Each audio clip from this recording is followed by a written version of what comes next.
are, and it's great to know. I didn't know those things about you, Scotty, and I thank you for sharing them with me. Oh, absolutely. And just real quick before I let you guys go, because I'm sure you guys have other calls or whatever, but as far as beers go, I'm going to have to be a little bit biased. Emmett Lager, it's a Scottish beer. It's amazing. It's like liquid gold as far as I'm concerned. And there's two beers that come from Lithuania called Kalnapolis and Įsvyturis. That it's just absolutely amazing. It's like sex in your mouth, in beer form. So it's absolutely awesome. I got that from some great friends from Lithuania that came over to work at the casino with me a long time ago. It's one of those things where there's no nasty aftertaste. It's awesome. They just reek awesomeness, and so you got to share that with you guys real fast. But guys, thanks for the time. I'm going to go listen to some Shy and Silk later on as I'm trying to get over the school stuff done. And I'm sure I'll talk to you guys again soon. Yeah, take care, man. Scotty. Thanks, Scotty. That was great. Great to hear from the Scotsman. Would you have taken Mike the Scotsman Munger as a fan of early 90s R&B? I would have never guessed that. I wouldn't, but now that he says it, I can see it.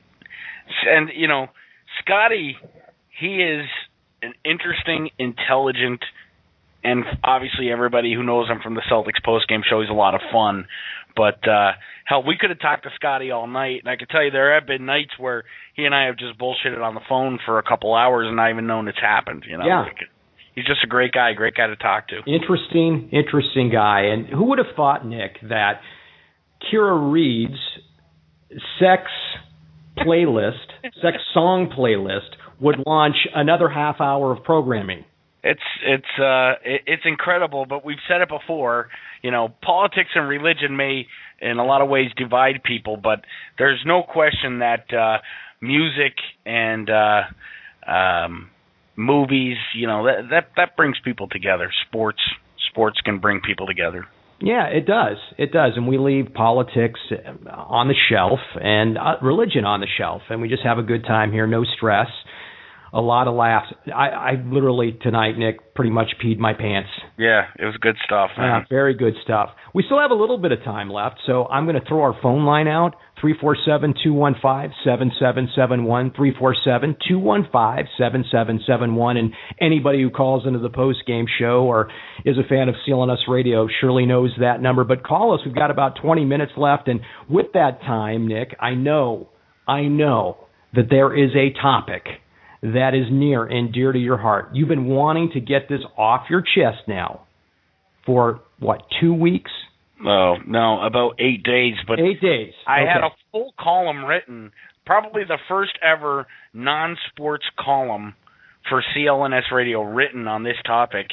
It was well over 1,000 words, and the server crashed, which hasn't happened in probably a year. The server crashed just as I was posting the photos, and I lost the whole piece. And Ty, go ahead and intro the topic, because it may be near and dear to my heart, but it also pertains to you and so many other people there. A huge battle going on, as you know, between Apple and Samsung. And I believe last quarter it was announced in July for the very first time that the Samsung Galaxy phone, smartphone, had passed iPhone in popularity. And I have a Samsung Galaxy. I have a 3, have no problem with it. You recently had your iPhone fry.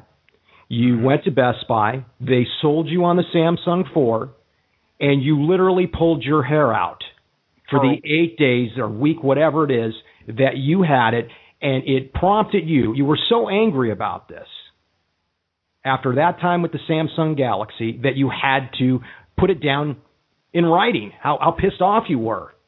And so now's your chance. You have the floor. Well, really, and chime in here where you disagree, but and I guess my preface to all this is your habits or your comfort zone is where you're going to like your smartphone, in my opinion. Now, I was an Android user many years ago before I switched over. I was always a Verizon guy, and then I switched over to AT&T to get the iPhone. But prior to that, I was an Android user. And at that time, it was besides the iPhone, it was the newest and coolest thing. It had everything I wanted, but it had quirks that annoyed me. But in somewhere in the late 2000s, I switched over to Apple and fell in love with it and never looked back. Well, I had the iPhone 2, 3, 4, whatever, up until the 4. The 5 came out. Actually, I had the 4. It was sitting on my windowsill.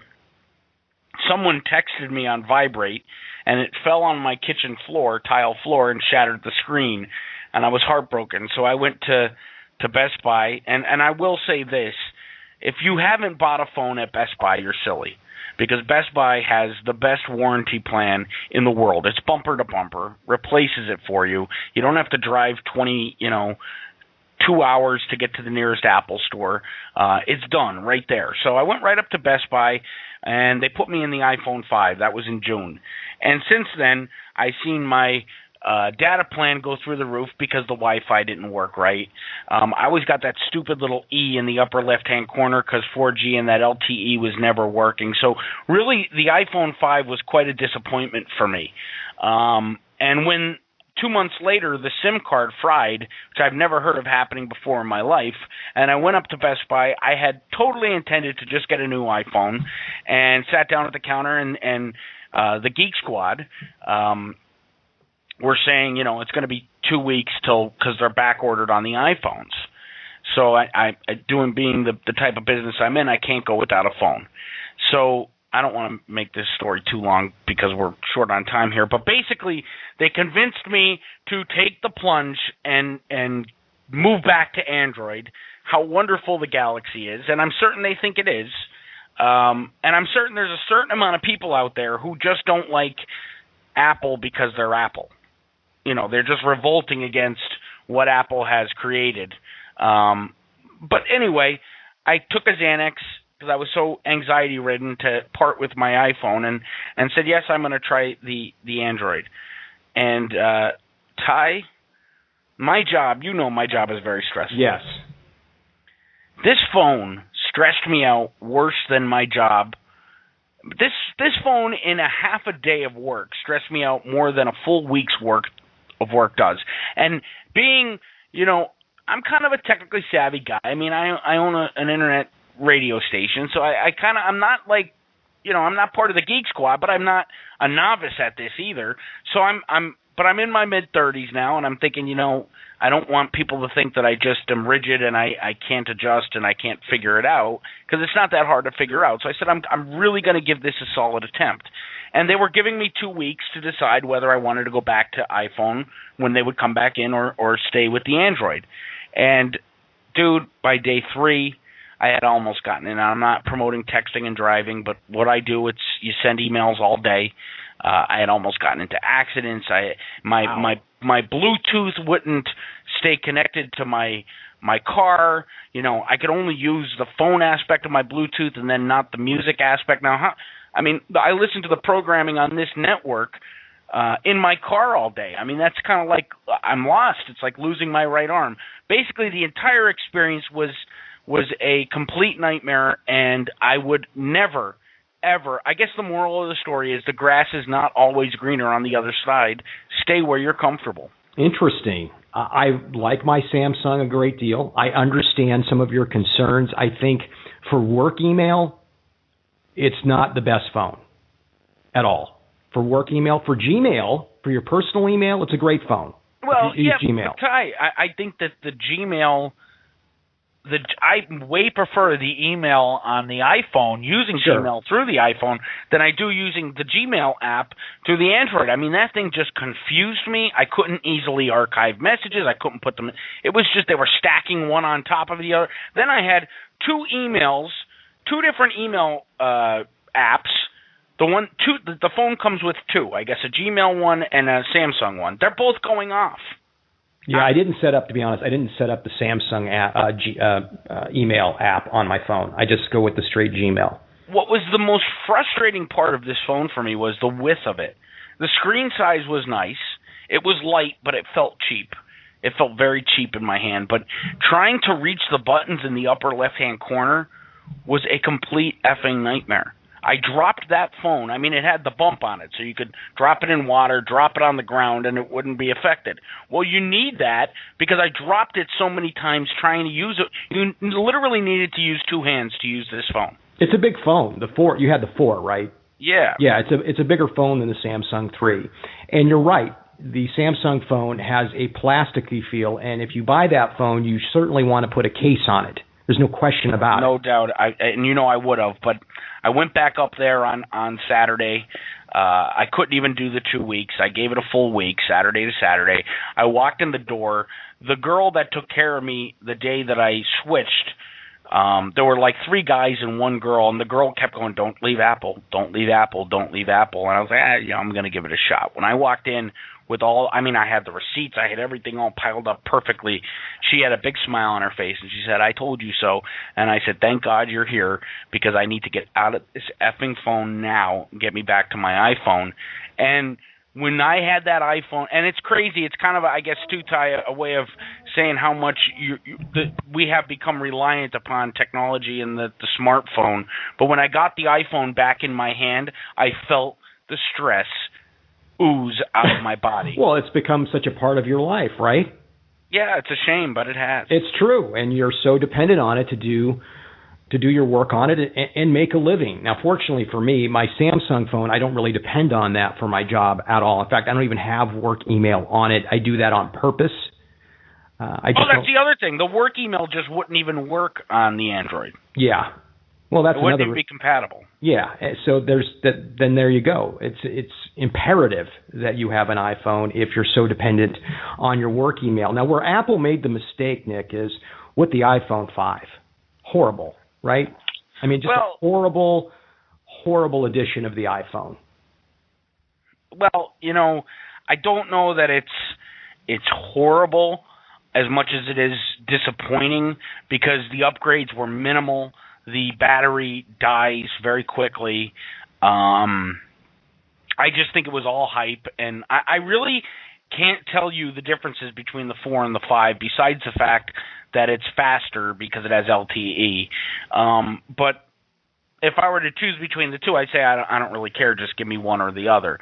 So I think that was they lost some consumer trust there because they hyped things up so much, and they built up they have such a high expectation for the 6 when that comes out in the fall, that I think they can only set themselves up for a letdown, because nothing can ever meet the expectation that they created with the iPhone 1, 2, 3, 4, and then also the letdown with the 5. They're going to look for compensation. And from what I'm hearing, and one of the reasons why I switched to Samsung is because Apple is now going to adopt a lot of Android's features.